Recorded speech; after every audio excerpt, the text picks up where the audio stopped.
오늘 다시 한번 왜 우리가 하나님의 말씀, 하나님의 규례와 명령을 지켜야 하는가에 대해서 다시 한번 모세는 이스라엘 사람들에게 이야기하고 있습니다. 계속 반복해서 들으라고 이야기를 하고 또한 그 들음에 무엇을 들어야 되는 것인지 이야기를 하고 있는 내용인 것이지요. 특별히 오늘 본문을 통해서 우리는 다시 한번 오늘 그 명령이 어떤 상황에서 주어졌는지를 다시 한번 좀 잘 봤으면 좋겠습니다. 왜냐하면 오늘 1절의 말씀을 보면 너희에게 가르치라고 명하신 명령과 규례와 법도라 너희가 건너가서 차지할 땅에서 행할 것이니 라고 나와 있습니다. 그러니까 이게 좀 아이러니한 게 뭐냐면 오늘 이스라엘 백성들에게 하나님의 명령과 규례와 법도를 지켜 행하라고 이야기를 하는 것이지요. 그런데 그것이 어디에서 할 것이냐? 바로 이제 너희가 차지할 땅 가나안에 가서 그 땅에서 너희가 하나님의 규례와 법도를 지키라 라고 얘기를 하는 거예요. 여러분, 여기서 전제가 있다는 사실을 기억하셔야 돼요. 뭐냐면 우리가 오늘 하나님의 규례와 법도와 명령을 따라서 지켜 행하라는 것이죠. 그러면 그 지킴을 통해서 우리에게 복이 주어진다라는 것이죠. 우리가 크게 번성하게 된다라는 거예요. 그런데 거기에는 전제가 있어요. 뭐냐면 너희가 가나안 땅에 들어가서 행할 것이라는 거예요. 그러면 이 전제는 무엇이냐? 너희가 만약에 그 땅에 들어가면이 아니라 너희가 들어갈 것이라는 확신, 결과가 있는 거예요. 그러니까 너희는 이제 그 땅에 들어갈 건데 이것은 이미 주어진 것입니다. 약속되어진 것이고 이미 확인이 되었다라는 거예요. 그런데 너희가 이제 그 땅에 들어가면 너희들이 해야 할 것이 있다라는 것이지요.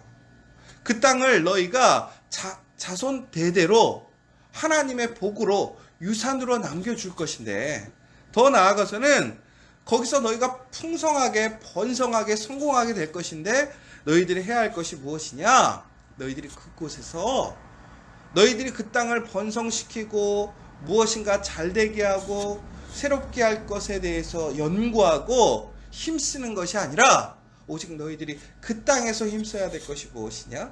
그 땅을 지키기 위해 힘써야 될 것이 무엇이냐? 그 땅을 풍성하게 하고 번성케 하는데 힘써야 될 것이 무엇이냐? 그 땅에서 복받기 위해 힘쓸 것이 무엇이냐면은 바로 하나님의 명령과 규례를 지키는 것이다 라는 거예요. 자, 여러분, 그 땅이 어떤 땅입니까? 이스라엘 사람들이 출애굽을 했습니다. 하나님께서 그 땅을 주신다고 하셨어요. 그런데 그때 이스라엘 사람들은 12명의 정탐꾼을 그 땅에 보냅니다. 그런데 그들은 어떻게 되었죠? 믿지 못했어요. 그런데 여러분 보세요. 그들이 그 땅에 들어가기 전에 이미 하나님께서는 그 땅에 들어가서 지켜 행해야 될 이 10계명에 대해서 하나님의 계명과 규례와 율법에 대해서 일러주셨어요. 그런데 그들은 믿음이 없으므로 그들은 순종하지 못하므로 그 땅에 가서 행할 수 없게 되었어요. 그런데 40년이 흘렀습니다. 세대가 바뀌었습니다. 출애굽의 그 불신앙의 시대가 아니라 이제 만나 세대, 하나님의 교육을 받은 그 세대들이 이제 순종으로 그 땅에 들어가려고 해요. 자, 그 땅이 주어진다라는 것, 우리가 누릴 복이라는 것은 결국은 우리가 무엇을 행하고 지키느냐에 따라서 우리가 그 복을 지키고 물려줄 수 있다라는 그 사실이 있지만 그 앞에 전제되는 것이 있다라는 거예요. 뭐냐? 믿음이라는 거예요. 믿음. 어떤 믿음? 하나님께서 그것을 주신다라는 믿음이라는 것이죠. 결국 여러분, 우리가 하나님의 규례와 법도 준고의 하나님의 말씀을 바라볼 때에 여러분들 그 말씀에 대한 확실한 믿음이 있으십니까? 우리가 그 말씀을 믿고 행하기 때문에 그 말씀에 능력이 있다라는 거예요. 믿음 없이는 결코 우리가 그 말씀을 행할 수도 없을 뿐더러 믿음 없이 행하는 그 말씀의 행위들은 결코 능력이 없이 그러니까 능력이 없다라는 것이죠. 그러니까 여러분, 전국에는 왜 우리가 이 말씀을 통해서 동일하게 하나님이 주신 그 말씀을 갖고 사는에도 불구하고 왜 우리 안에 하나님의 능력이 일어나지 않는가? 결국에는 그 말씀에 대한 그 하나님의 규례와 명령에 대해서 우리가 믿지 못하기 때문에 그래요. 여러분, 우리가 이미 그 말씀을 믿는다면, 하나님의 그 언약을 믿는다면 우리는 이미 하나님의 복이, 하나님의 그 풍성한 은혜가 주어진 줄 믿으시기 바랍니다. 여러분, 그러면 우리가 지금 해야 할 것은 무엇이냐? 이미 우리에게는 하나님의 그 복이 임했다라는 거예요. 우리가 그 하나님의 복을 소유하고 있다라는 거예요. 그럼 우리가 해야 할 일은 무엇이냐? 그 복을 지키는 것이 우리의 사명이에요. 그러니까 우리가 복을 새롭게 받는 것이 우리의 목표가 아니라, 우리는 하나님의 말씀을 통해서 이미 하나님의 그 놀라운 복이 우리에게 주어진 거예요. 예수 그리스도를 통해서 우리가 구원받은 것을 우리가 믿음으로 우리가 구원에 참여하게 되고, 구원의 영광, 그 능력을 우리가 가질 수 있는 것처럼, 하나님의 말씀을 믿음으로 우리는 이미 하나님의 그 풍성한 은혜를 소유한 사람이라는 거예요. 고로 우리가 해야 할 일은 무엇이냐? 우리가 소유하고 우리가 받은 그 복을 지키는 거예요. 더 나아가서는 그 복을 우리의 자녀들에게 물려주는 것이 바로 우리 믿음의 사람들의 사명이고 마땅히 해야 할 일이라는 것이죠. 사랑하는 여러분, 그러면서 계속 이렇게 얘기하는 거예요. 들으라는 거예요. 그리고 삼가 그것을 행하라는 거예요. 삼가 행하다라는 건요, 영어로 봤더니 이렇게 나왔어요. Be careful to do it 이라고 나와 있어요. 주의 깊게 어떻게 하라는 거예요? 세심하게 그것을 하라는 것이죠. 여러분, 우리가 하나님의 말씀을 들어서 우리가 그것을 행할 때에는 단순히 피상적으로 하는 것이 아니라 온전하게 그 말씀을 들은 대로 그 말씀을 믿음으로 우리가 그 한 발 한 발 나아가게 되면, 전국에는 우리가 어떻게 되느냐? 그 땅에서 우리에게 하나님이 허락하신 것 같이 크게 번성하리라 라고 약속하셨어요. 여러분, 어제 선거가 끝났습니다. 오늘 그 선거의 결과가 나왔습니다. 어떤 분들은 본인이 지지하는 그 사람과 정당이 큰 승리를 하게 되어서 기쁠 수도 있고요. 또 어떤 분들은 본인이 지지하는 정당과 후보가 떨어져서 낙심하는 분들도 계실 것 같아요. 그런데 여러분, 우리가 기억해야 될 한 사실이 있습니다. 어떤 시대에도 교회가, 기독교가 환영받았던 시대는 없었어요. 어떤 시대에도 우리가 정말 원하고 좋아했던 사람들이 정말 나를 도와주고 또한 나에게 힘이 되어 주었던 시대는 그렇게 많지 않았어요. 그럼에도 교회는 무너지지 않았고 하나님을 믿는 사람들은 무너지지 않았습니다. 오히려 한국의 교회들은, 한국의 믿음의 백성들은 더욱더 강건해졌고 하나님의 큰 복을 누렸었어요. 그게 왜 그랬느냐? 바로 그 믿음으로 그 말씀을 삼가 행했기 때문에 그렇습니다. 여러분, 이 세상을 주관하시는 분이 누구입니까? 아무리 사람들이 자기의 선택, 자기의 비전, 자기의 꿈을 위해 힘써도 그것을 이루시는 분은 오직 하나님밖에 없습니다. 세상에 많은 위정자가 있고, 더 나아가서는 세상에 많은 힘 있는 사람, 세상에 돈 많은 사람, 세상에 많은 것들을 좌지우지하는 사람들이 있습니다. 그럼에도 그 모든 것을 주관하시고 이끌어 가시는 분이 누구입니까? 하나님이시라는 거예요. 그러므로 우리가 살아가는 그 현실, 우리의 삶 속에서 우리가 항상 주시하고 우리가 바라봐야 될 분이 누구냐? 하나님이라는 거예요. 우리의 삶의 환경, 모습에 따라서 우리가 즐거워하고 슬퍼할 것이 아니라 어떠한 상황에서도 우리는 하나님을 바라보고 하나님만을 의지해야 한다는 거예요. 내가 믿은 사람이, 내가 지지하는 사람이 지도자가 되었다고 해서 그것이 우리에게 소망과 우리의 복을 주는 것은 결코 아닙니다. 반대로 내가 지지하고 내가 소망했던 사람이 떨어졌다고 해서 그것이 우리에게 어떤 실패나 낭망이 아닐 수 있다는 거예요. 오직 우리가 바라보고 듣고 소망해야 될 것, 믿어야 될 것이 누구냐? 하나님이라는 것이지요. 왜? 하나님만이 우리에게 허락하실 수 있다는 거예요. 하나님만이 우리를 번성케 하실 수 있다는 거예요. 그러므로 4절부터 6절까지 다시 한번 이렇게 얘기하고 있습니다. 이스라엘아 들으라, 우리 하나님 여호와는 오직 유일한 여호와이시니 너는 마음을 다하고 뜻을 다하고 힘을 다하여 내 하나님 여호와를 사랑하라. 오늘 내가 내게 명하는 이 말씀을 너는 마음에 새기고 내 자녀에게 부지런히 가르치며 곁에 앉았을 때에든지 길을 갈 때에든지 누워 있을 때에든지 일어날 때든지 이 말씀을 강론할 것이며 너는 또 그것을 내 손목에 메어 기호를 삼으며 내 미간에 붙여 표로 삼고 또 내 집 문설주와 바깥문에 기록할지니라. 아멘. 이스라엘아 들으라. 하나님의 자녀들아 들으라. 우리 하나님은 오직 유일한 하나님이다. 오직 하나님만이 왕이시고 하나님만이 구원이시다. 그러므로 우리의 마음과 뜻을 다해서 힘을 다해서 오직 하나님을 사랑하라는 것입니다. 하나님을 사랑하는 것이 무엇입니까? 결국은 하나님의 말씀을 듣는 거예요. 그 하나님의 말씀을 듣고 행하는 거예요. 여러분, 오늘 우리가 해야 할 일이 무엇입니까? 그 하나님의 말씀을 듣는 데 힘써야 된다는 거예요. 여러분, 우리가 하나님의 말씀을 들으려면 어떻게 들어야 될까? 여러분, 우리가 그 하나님의 말씀을 듣고 우리가 그것을 행하기 위해서 어떻게 해야 되느냐? 우리의 가슴에 새기라는 거예요. 여러분, 하나님께서 십계명을 어디에다 새겨주셨나요? 돌판에 새겨주셨잖아요. 왜 돌판에 새겨주셨을까요? 그 무거운 돌판에 새겨지니까 그래요. 쉽게 사라지지 않기 때문에 그래요. 한 번 새겨지면 변질되지 않기 때문에 그래요.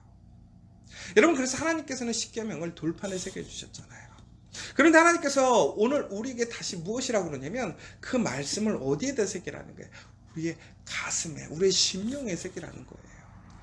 여러분, 우리 심령에 새기려면 어떻게 해야 할까요?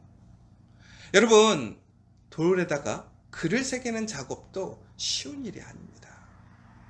그 돌에 글씨를 세우려면 파야 돼요. 힘을 가하고 시간을 들여야 돼요. 그런데 하물며 여러분, 우리의 가슴에 새긴다고 생각해 보십시오. 어떻게 해야 될까요? 여러분, 물방울이 바위를 뚫는다라는 것 불가능한가요? 가능하죠. 그런데 그것이 어떻게 가능한가요? 바로 그 물방울이 끊임없이 지속적으로 한결같이 어떻게 그 돌의 한 지점을 계속 뚫으려고 힘쓰기 때문에 그래요.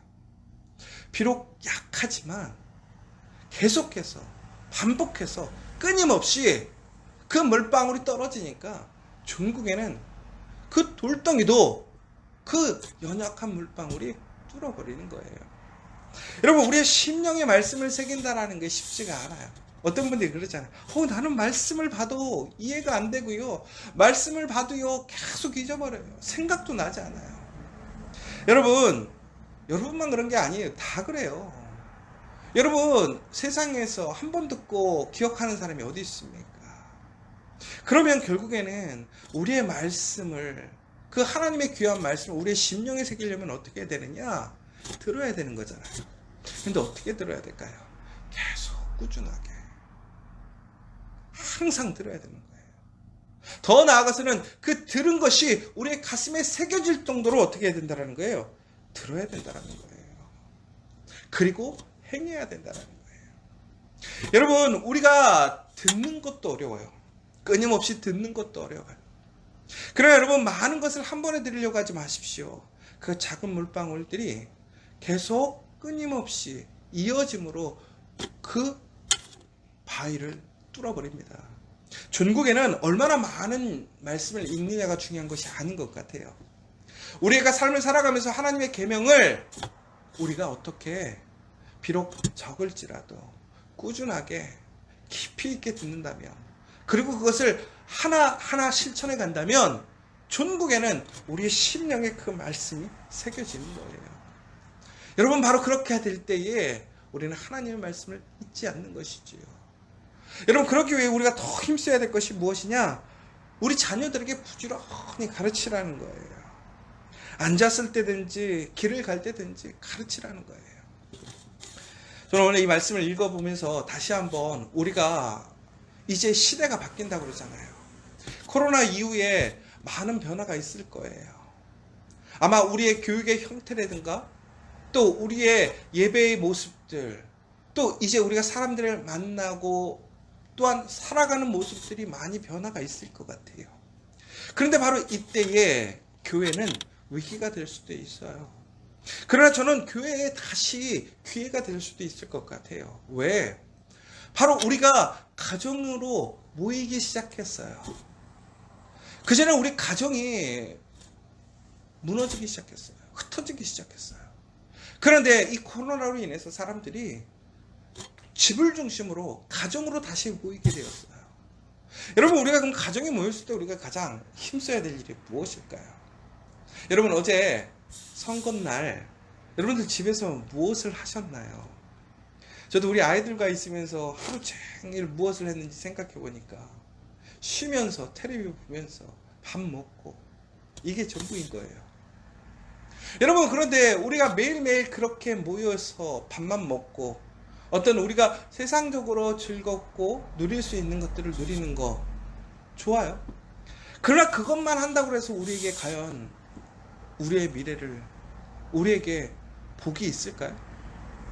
여러분, 정말 우리가 그 모였을 때 해야 될 것이 무엇이냐? 바로 하나님의 말씀을 듣고 배우고 가르치는 일을 우리 가정에서 다시 회복해야 되는 거예요. 저는 우리 교회가 그 가정 예배를 다시 일으키는 교회가 되었으면 좋겠어요. 가정 예배를 통해서 우리 가정이 다시 살아나는 그 부흥의 역사가 일어났으면 좋겠어요. 이것이 바로 새로운 시대에 우리에게 주어지는 도전이고 또 우리가 마땅히 해야 할 일인 것 같습니다. 여러분, 비록 우리가 많은 것을 알지 못하지만 오늘 이 아침에 들은 큐티의 내용을 가지고 우리 가족들과 다시 저녁에 말씀을 나누고 우리 자녀들에게 가르쳐야 된다는 거예요. 바로 그렇게 될 때 우리가 어떻게 되느냐? 하나님의 복을 받을 수 있어요. 그러려면 어떻게 되느냐? 말씀이 자꾸 더 노출되게 만들어야 된다는 거예요. 한국 기독교가 처음에 복음이 전해질 때에 1886년 토마스 선교사가 복음을 들고 왔습니다. 그러나 그는 복음을 전하지 못하고 바로 잡혀서 죽게 돼요. 그런데 그때 바로 그가 그의 가지고 있던 성경을 바로 그를 잡으려고 했던 한 포졸에게 그 성경책을 건네주게 됩니다. 그리고 그 성경책이 또 그 밖에 그 옆에 있던 또 그 다른 사람들에게도 함께 전달이 됩니다. 그래서 놀라운 역사가 일어나요. 뭐냐면 바로 그것을 받았던 포졸은 그 성경을 읽고 회심하는 역사가 일어나요. 그 말씀을 보고 놀라운 은혜를 받고 그가 그 다음 선교사를 찾아오는 은혜가 있었어요. 근데 이것보다 더 놀라운 역사가 뭐였느냐면 바로 평안감청 경비였던 박영식이라는 사람이 있었는데 그땐 이 책 이런 종이가 귀했단 말이에요. 그래가지고 그 사람이 여관을 운영을 하고 있었는데 그 여관에 그 벽지로 도배를 한 거예요. 이 종이가 귀하니까. 그러니까 성경책이 온 여관 방 안에 도배가 된 거죠. 근데 놀라운 역사가 일어났어요. 그 여관에 가서 자는 사람들이 정기적으로 잠을 자게 됐는데 그 사람들이 놀라운 은혜가 되는 거예요. 믿음이 생기는 거예요. 나중엔 그들이 교회를 세우게 되고 장로님이 되는 거예요. 전국에는 그들이 놀라운 하나님의 은혜를 경험하게 되는 거예요. 어떻게 된 것인 줄 아세요? 그들이 여관과 갖고 있는데 글씨가 있는 거예요. 그 무엇인가 하고 읽기 시작했던 거예요. 근데 사람들이 그 여건방에 올 때마다 그 성경 말씀을 그냥 읽으려고 읽는 것이 아니라 눈에 보이니까 읽게 되는데 거기서 놀라운 은혜를 경험하는 거예요. 여러분, 하나님의 말씀은요, 이처럼 아무런 지식이 없어도, 아무런 목적이 없어도 그들에게 은혜를 끼치는 게 하나님의 말씀이거든요. 근데 그들이 하나님의 말씀을 접할 수 있었던 계기가 무엇입니까? 바로 그 말씀이 온 방 안에 붙어져 있었기 때문에 그들이 의도하지 않아도 어떻게 된 거예요? 들을 수 있었던 거예요. 볼 수 있었던 것이죠. 전국엔 여러분, 우리의 가정을 변화시켜야 되는데 어떻게? 우리의 말씀을 우리가 항상 가정에서 접할 수 있는 환경을 만들어야 돼요.